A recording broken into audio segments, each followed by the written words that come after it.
Mesdames, Messieurs, bonjour et bienvenue sur votre chaîne pour cette autre édition de l'entretien avec Madame Mariette Ekwe. Elle a un conseil à donner aux dames, aux femmes, puisque nous sommes à quelques mois de l'élection présidentielle, c'est le 12 octobre, donc à moins de 3 mois. Madame Mariette Ekwe, bonjour. Bonjour. Voilà, vous avez constaté que les femmes ne s'impliquent pas sérieusement, elles ne s'impliquent pas véritablement en politique au Cameroun. Oui, oui. Et quel est le message que vous souhaitez délivrer aujourd'hui à l'endroit des femmes? Il y a une longue histoire. D'abord, en 1931, les femmes sont descendues dans la rue. Oui. Parce que le gouverneur marchand leur faisait porter un morceau de tôle. C'était l'impôt. Donc tu soulèves le cabayon, on voit que tu as payé l'impôt. Donc les femmes sont descendues dans la rue, elles sont allées chez le gouverneur et le gouverneur a ouvert le feu. Beaucoup de ces femmes sont mortes avec des balles dans le corps. C'était en janvier 1931. Il y a eu certainement d'autres mouvements de femmes qui ne sont pas encore répertoriés dans l'histoire. Ce que je peux dire, en 1948, les femmes sont aussi allées en 52 à l'ONU, les femmes de l'UDFEC, l'Union démocratique des femmes camerounaises, pour aller réclamer l'indépendance. Donc, les femmes ont toujours été impliquées en politique.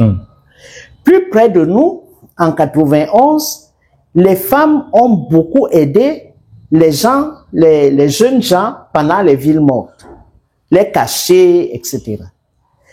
À Bouéa, à Limbe et à Bamenda, les femmes du marché tenaient tous les mercredis un meeting pour la conférence nationale souveraine. Les femmes du marché, elles ont fait ça. Mais en 1991 toujours, on a arrêté beaucoup de femmes. On les a envoyées au BBR le 4 août. Et les femmes qui étaient nombreuses là-bas, un matin, elles ont décidé de sortir nues. Le 4 août 91. Elles sont sorties des cellules, nues. Les militaires ont eu peur. Ils ont appelé la hiérarchie. La hiérarchie a dit de les libérer.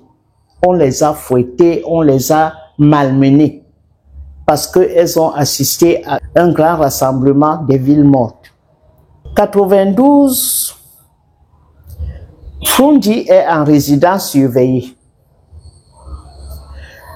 La maman de Frundi fait appel aux Takumben. Ce sont les femmes, les aînées de la communauté. Les Takumben sont sortis parce que Bamenda était en état de siège. Des centaines de camions sont descendus à Bamenda pour que le pays soit paralysé. Et on a mis des gendarmes qui surveillaient Frundi. Il est en résidence surveillée. Ces femmes-là, elles sont sorties.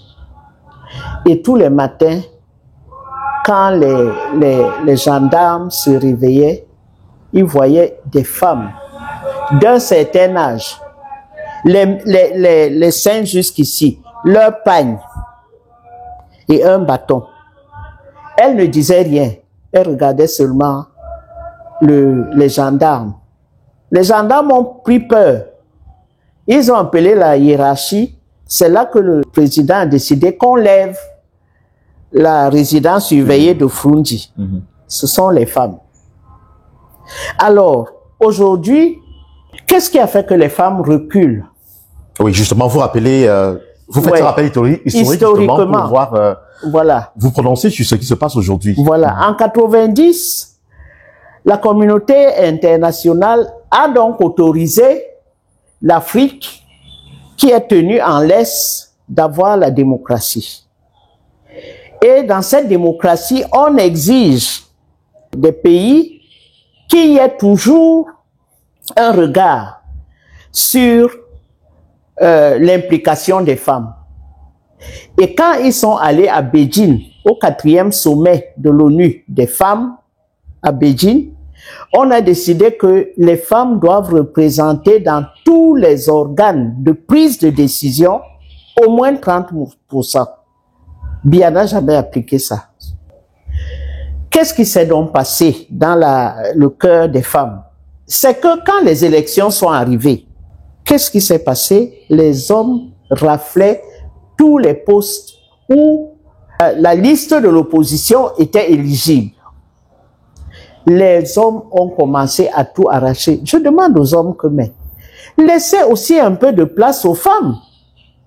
Ils nous disent, Henriette, tu veux que moi, je mette les économies de la famille en jeu pour que ma femme ait un siège de député et moi, on me jette derrière? Ce n'est pas possible. Ce qui fait que les femmes se sont donc découragées parce que l'ONU a mis les femmes en avant. Donc, on a décidé que la société civile doit être partie prenante dans l'exercice de la démocratie. Et ça, c'est la communauté internationale qui l'a exigé. Donc, les femmes ont créé des organisations de la société civile. Il y a toute une diplomatie de la société civile qui fait que les femmes voyageaient tout le temps. Elles ont abandonné les partis politiques.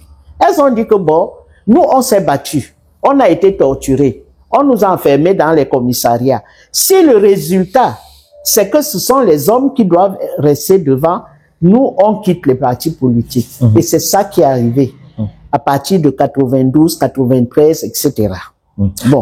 Oui, mais à ce jour, on constate quand même qu'il y a quelques-unes qui s'impliquent déjà, non? Au sein, par exemple, du PCN, on a une députée, plusieurs députés. Oui, oui. Mais ça, c'est récent. Oui. C'est récent. Ce que je veux dire comme message aux femmes, c'est que leur vote est important.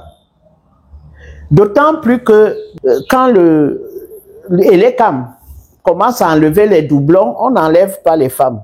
On pense toujours que les femmes sont acquises au parti au pouvoir. Mais c'est les femmes qui souffrent pour entretenir la maison, pour donner à manger, envoyer les enfants à l'école.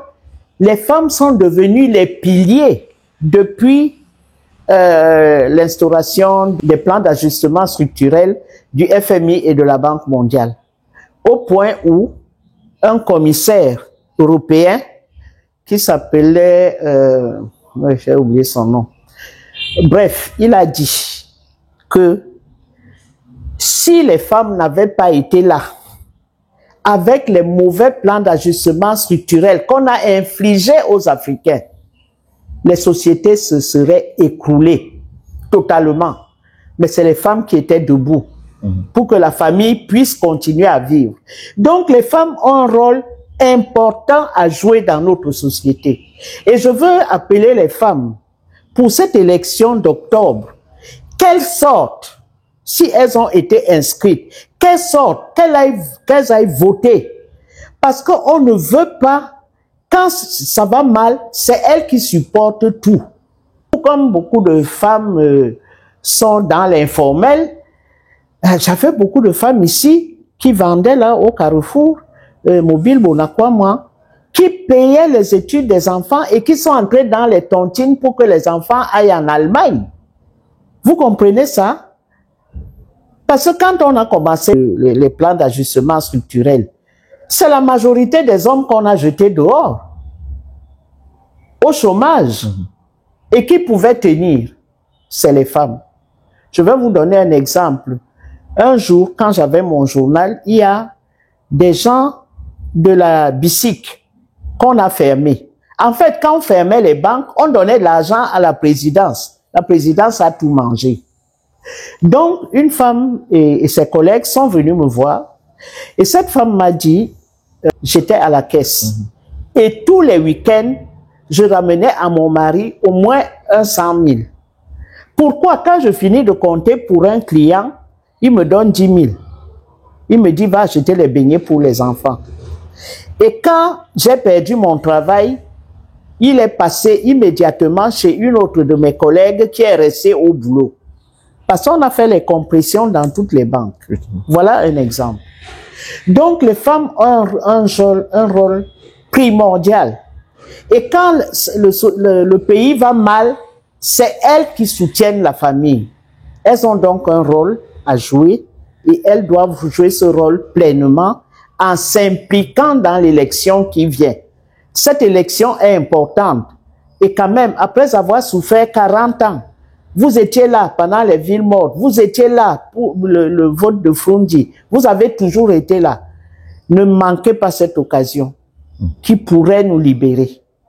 C'est mon message à toutes les femmes camerounaises qui sont très courageuses, qui sont des braves femmes. Figurez-vous que beaucoup de femmes ont abandonné leur mari ici, ils ont dit, mon mari, toi reste, je vais aller chercher mieux en France.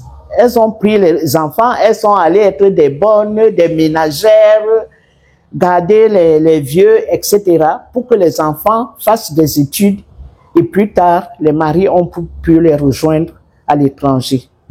Voilà.